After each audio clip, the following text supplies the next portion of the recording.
বিসমিল্লাহির রহমানির রহিম। সবাইকে শুভ সকাল। আমি কাজী আবিদ, এডমিন তথ্য ও প্রচার গ্রুপ। আজ 21শে ফেব্রুয়ারি শহীদ এবং মাতৃভাষা দিবস।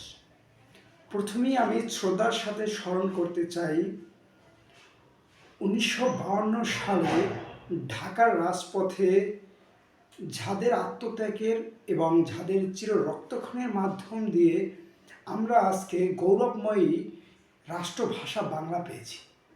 সালাম, রফিক, জব্বার, বরকত সহ নাম না জানা আরও অনেকেই, তাদেরকে আমি শ্রদ্ধার সাথে স্মরণ করছি। আপনারা কি জানেন যে কিভাবে রচিত হয়েছিল আমাদের বাংলা ভাষা, কিভাবে মর্যাদা পেয়েছিল? কেনই বা আজ 21শে ফেব্রুয়ারিকে আন্তর্জাতিক মাতৃভাষা দিবস বলা হয়? যদি না জেনে থাকেন তাহলে চলেন একসাথে জানি।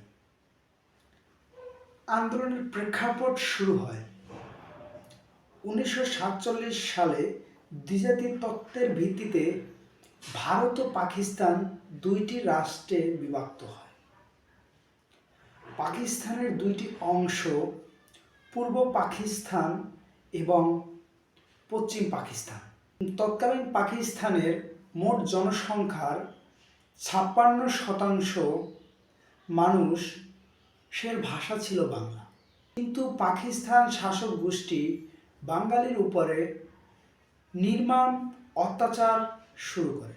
তার ভিত্তিতে 1948 সালে 21শে মার্চ রেসকোর্স ময়দানে এবং 24শে মার্চ ঢাকা বিশ্ববিদ্যালয়ের সংবর্ধনে পাকিস্তানের গভর্নর জেনারেল মোহাম্মদ আলী জিন্দা ঘোষণা করেন শুধুমাত্র উর্দুই এবং উর্দুই হবে পাকিস্তানের একমাত্র রাষ্ট্রভাষা।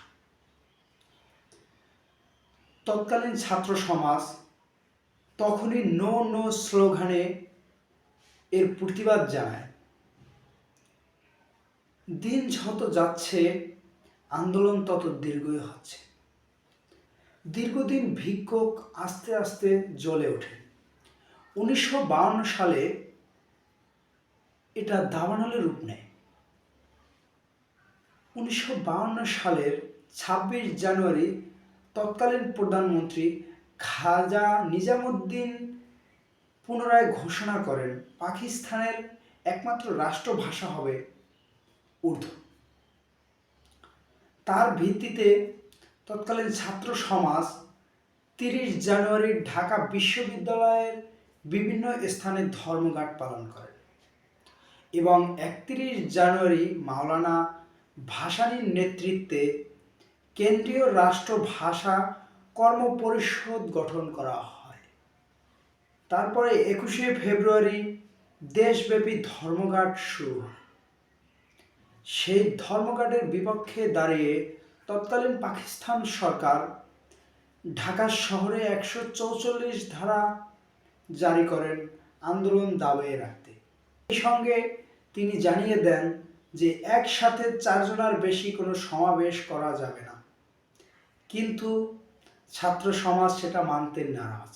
সকাল 10টার দিকে ঢাকা বিশ্ববিদ্যালয় মেডিকেল কলেজের পাশে হাজার হাজার ছাত্র জনতা এক হন এবং ছাত্র জনতা তৎকালীন পাকিস্তান সরকারের 144 ধারা জারিকে ভঙ্গ করে বিক্ষোভ মিছিল শুরু করেন। মিছিলটি ঢাকা মেডিকেল কলেজের পাশ হয়। ঢাকা মেডিকেল কলেজের পাশে যখন চলে আসেন তখন পুলিশ প্রথমে গ্যাস নিক্ষেপ করেন এবং পরে নির্বিচারে গুলি চালান। গুলির মুখে হাজারো ভিক্ষুক জনতা শহীদ হন। তখনই শহীদ হন সালাম, রফিক, জব্বার এবং বরকত সহ নাম না জানা অনেক শহীদ। তারপরে ভিক্ষুক আন্দোলনের মুখে পড়ে তৎকালীন পাকিস্তান সরকার পিছু ঘটেন এবং 1954 সালে 7ই মে পাকিস্তানে গণপরিষদে রাষ্ট্রভাষা হিসাবে বাংলাকে মর্যাদা দেন। তারপরে 1956 সালে পাকিস্তানি সংবিধানে উর্দু ভাষার পাশাপাশি রাষ্ট্রভাষা বাংলা হিসাবে মর্যাদা দেন। এর ভিত্তিতে হাজারো হাজারো শহীদদের বিনিময়ে আমরা পেয়েছি একটি মাতৃভাষা বাংলা, একটি রাষ্ট্রভাষা বাংলা। আজ 21শে ফেব্রুয়ারি, আমার ভাইয়ের রক্তে রাঙানো 21শে ফেব্রুয়ারি আমি কি ভুলিতে পারি? ঢাকার মাটিতে আমার ভাইরা, ছাত্র ভাইরা, হাজারো ভাইদের রক্তের বিনিময়ে আজকে আমাদের ভাষা। তাই গলাচিপা উপজেলা ছাত্রলীগ এবং অঙ্গ সংগঠনের সকল নেতাকর্মীদেরকে আমি অনুরোধ করব, আপনারা ঝাড় ঝাড় স্থান থেকে সকল শহীদদের প্রতি শ্রদ্ধা জানিয়ে ফুল দিয়ে তাদের সম্মান করুন। শহীদদের প্রতি আমি শ্রদ্ধা জানিয়ে এখানেই শেষ করছি।